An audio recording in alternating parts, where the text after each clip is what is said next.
Welcome to the NBA Coast to Coast podcast brought to you by thelines.com. Coming to you from the West Coast, Josh Lander, joined by Nate Weitzer. He's on the East Coast, and we are looking at a Wednesday slate here with some decent amount of games, I should say, on the slate here for us. We are going to be looking at play props in this video. We also have best bets up in another one, so go ahead and make sure to like and subscribe to that page and continue to follow along all season with us. Also want you to head to thelines.com, use that prop finder tool that we have up there under the NBA tab, and make sure you're getting the best odds back on all these bets that you are making in the NBA this season.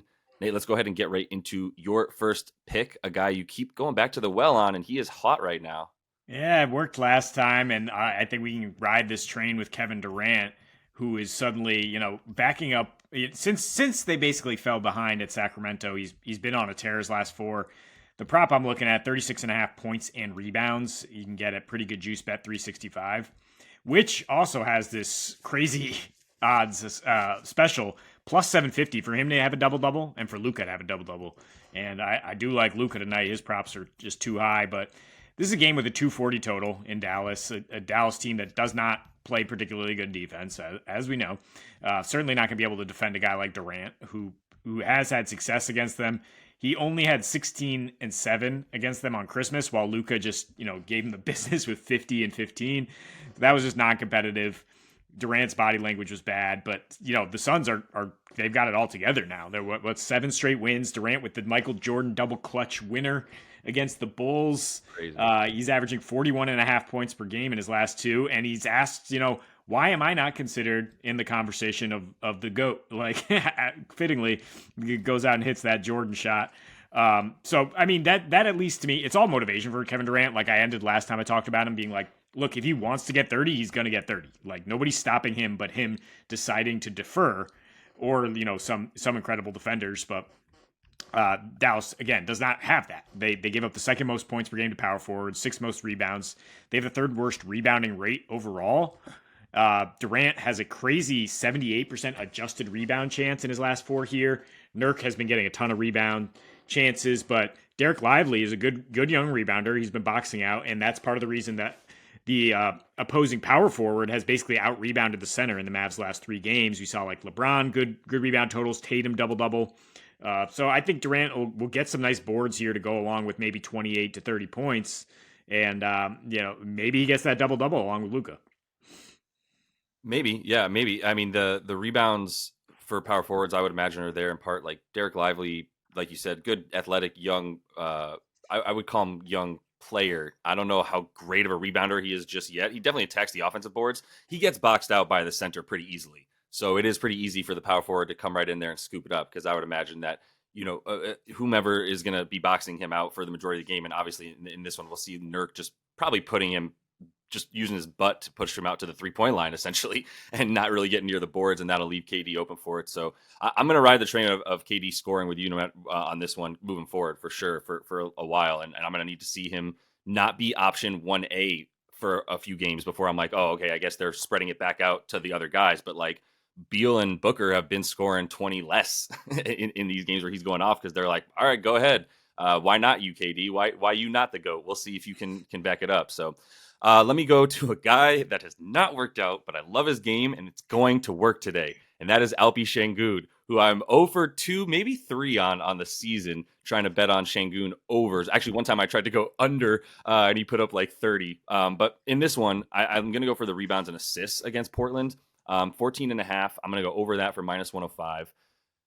There's probably going to be a lot of misses. The only thing that does scare me, and the reason I'm actually shying away from the points, is Portland gets blown out on back-to-backs. They just get smacked on back-to-backs, and they're now coming off of a pretty good game against the Thunder last night, where they really gave it their all, for sure. But, in this one now, it's going to be a similar situation to what we've seen when they lose by 30-plus, 60-plus points at one point on the road. But for the rebounds and assists, like he's been just everything for them for the whole season, really, at this point for Şengün. And he really established this right around the time Jabari Smith got hurt. And everything in the paint was just his. And then, Smith came back, but he missed almost 2 weeks, a week and a half, something like that. And it was really just like, okay, I guess it's my paint. Like no one really else is coming down here for the Rockets. And his rebound chances have skyrocketed. He's now 3rd in the league with 22 a game, facing this Portland team where at one point DeAndre Ayton was sort of limiting centers. He was getting a lot of rebounds and stuff like that, and then he's been out, and it's been in and out of the lineup, and he hasn't been the same. And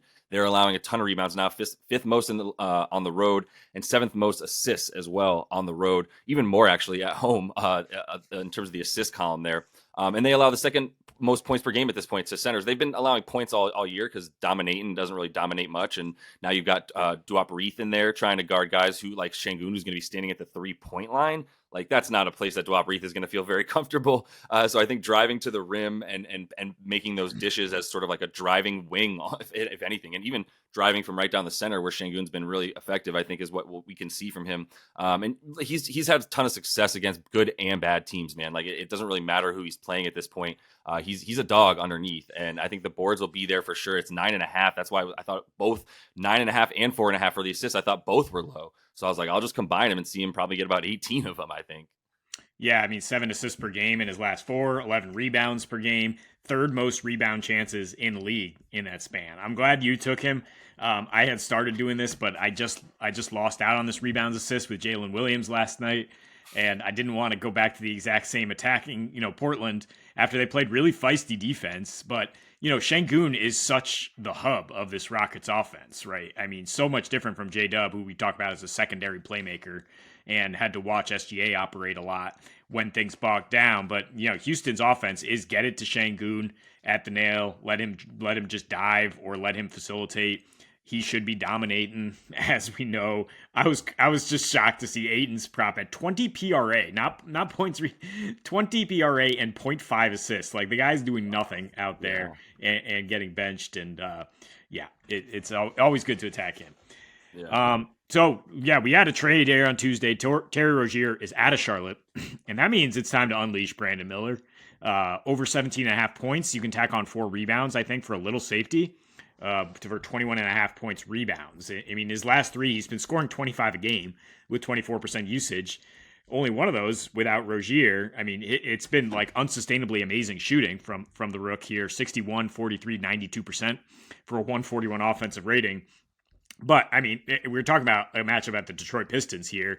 Not really a defensive stopper, not the team to cool him off. It's kind of like playing in college where he was absolutely dominant last year, and it's going up against Bojan Bogdanovic, who's long in the tooth at this point and is probably a trade candidate, is not like the defensive stopper that maybe he once was. I can't believe I'm throwing that out there, but for a couple quarters in the playoffs, he contained LeBron James. I digress.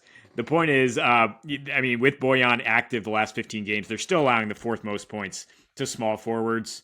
And Rozier was just a usage monster. 27% usage rate in January doesn't seem that high, but he takes 20 field goals at many of those games, 20 times, including the last time they played Detroit, where B. Miller had 17 points off the bench in just his second NBA game.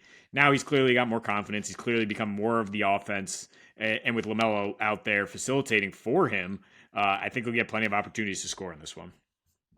Yeah, I really like the pick a lot, especially for the money that you get. His mid-range game is also awesome. It's actually something that I think it gets lost at times because he didn't really do it much in college. It was so many 3-pointers coming from him or dunks, which is great. That's not a bad strategy, especially in college. But I think he's realizing just dunking over NBA players isn't the same as trying to do that isn't the same as dunking over college players, and that mid-range has been working for him. And to be honest, when Jalen Duren is in there, it is a better shot for him, especially. But either way, if he wants to attack the rim, he can. He's been really aggressive, and this seems like an open pathway that we might not get this prop at 17.5 for very long. We saw Terry Rozier's prop consistently at 20.5 with LaMelo and Miles Bridges out there, both at higher points props than that. So they're really expecting all of the scoring to come from those 3 guys, really, with Terry being an option above Brandon Miller, like you said. And now that he slides right in there, it's really a threesome. It's not really a duo of any kind. So he'll just be that third quote unquote banana, but that's someone with a 25% usage rate at times. So I'm totally good with that, with the amount of shots he's in line to get. Let's go to another Rook, even though it's the second season. Chet Holmgren, over 15.5 points. I'm going for this. I didn't really throw the Wemby in there. I shouldn't be scared of him because Wemby just keeps showing up. I did love the angle for Wemby more when you took it last game, where it was like he's going to show up against a really good Eastern Conference team and try really hard. In this one, I'm sure he's going to go at it. I don't know how much Pop cares about that kind of stuff, like leaving Wemby in there for the sake of outdueling Chet for Rookie of the Year award, right? Like, I don't know if Pop cares about that. I don't know what Pop thinks at all. But either way, like, I think I don't, and I'm not putting stock in that necessarily for Dagenall either. I just know that Chet's minutes are consistently at 30 plus 32 minutes. And so Wemby's are consistently at 25, and I'm not going to feel as comfortable with that. My point is, like, it'd be really fun to do like a Chet Holmgren 20 points and Wemby 20 points or 25 points and see what kind of crazy juice you can get if in the event that they go off and you're part of the action. That's fun. I don't want to miss out on that, but so that's why I'm taking Chet in general, just to take the 15.5 points. And I'm a little bit less bullish than I might otherwise be because he hasn't been taking shots. And it kind of seems like if you look at his game log and his field goal attempts, you kind of see a young dude losing confidence a little bit, to be honest, which is not something I thought I would ever say about Chet Holmgren. But from basically like 2 weeks ago, right? He had a stretch where he shot either 15 or 14 field goals. And one time he shot 13 against Portland. So he was taking a ton of field goals. Then against the Lake Show, he kind of got shut down, but he only took nine shots in that game. And then since then, it's been like 10 shots and 16 shots, missed a bunch, 4 shots, 3 shots last 2 games, right? And he's playing against Minnesota. In Utah, he just had a bad game. The Clippers are a really tough matchup when he went 2 for 10, but it was in that range where he started shooting like 20%, 35% from the field versus those LA teams and stuff that it seemed like his confidence started to dwindle. And the field goals were just not there, which is why he's gone under. Now, it's only at 15.5 points, so I think it's awesome that we're getting value right at a moment in time where he's minus 110, minus 120, or I'm sorry, minus 105, minus 105, minus 110 to win Rookie of the Year. And now he's going up against the guy who sort of opened the door. Like, the door is open for Chet to take this award from Wemby, and this would be one of those games. So I hate to be, I like to stick to math. I like to stick to numbers, project a number, and be like, let's go with it. 15.5 is low, so I'm very good with it. I also love when I get a narrative addition, and I do believe in this narrative for someone like Chet, who is a chip on his shoulder kind of dude. Not saying that he thinks he's, like maybe he should have been the number 1 pick or nothing like that. It's more just about him versus Wemby for Rookie of the Year. Him still taking the amount of shots. I think his confidence will go up in the matchup versus the other rook, and this is going to be awesome to watch. I want a piece of that action, and I think Chet over 15.5 is the best bet for it.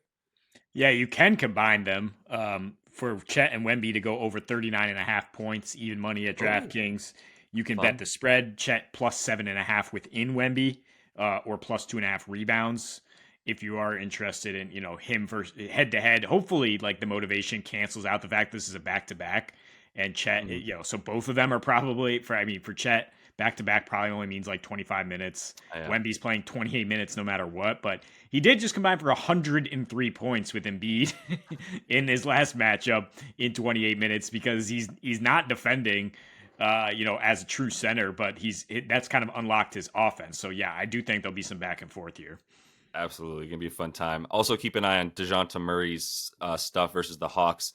Not sure if he's auditioning for another team. He and D'Lo seem to be those guys going off or closing in on the trade deadline within a month. So I don't know, but I know that he's playing without Trae Young against a Golden State team that can't stop point guards. So feel pretty good about him getting a lot of stats like PRA and stuff like that. But that's all the time we have for you in Play It Props. Also, make sure to check out the Best Bets video we have up for you guys as we do each and every weekday. And until we see you next, happy betting.